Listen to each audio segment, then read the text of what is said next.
Eskuak garbitzeko prozesua ez da dirudien bezain erraza. Prozesu zehaz bat da, eta, ongi egin ezean, desinfektatu gabeko eremuak utzi ditzakegu, birusa sartzeko eta edatzeko ate izan daitezkeenak. Eskuak sarri garbitu 50–60 segundo artean iraun behar du. Jarraitu urrats hauei eskuak behar bezala garbitzeko. Ireki iturria erabilera bakarreko papera erabilita.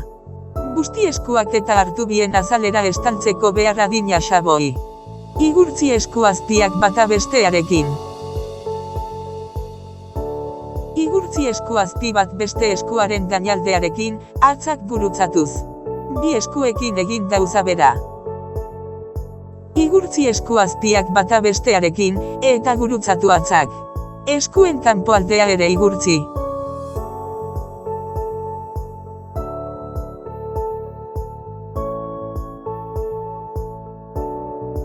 Igurtzi esku bateko atzen gainaldea beste eskuazpiarekin hatzak bata bestearen ondoan dituzula.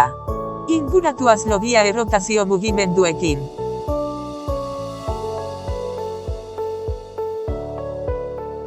Garbituaz puntak beste eskuazpiarekin, errotazio mugimenduak eginez.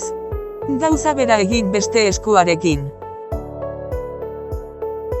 Igurtzi eskumuturbiak errotazio mugimenduak eginez.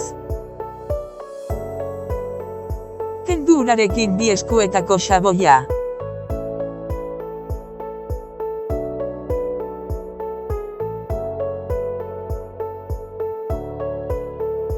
Itxi iturria erabilera bakarreko papera erabilita, eta lehortu eskuak.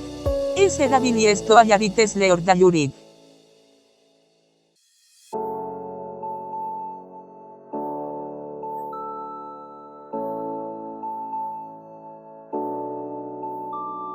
Jarraian, ikus dezagun zer eremu gelditzen diren desinfektatu gabe, garbitzeko prozesua behar bezala egiten ez badugu.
Zure eta guztion segurtasunagatik, eskaini behar duen denbora eskuak garbitzeari.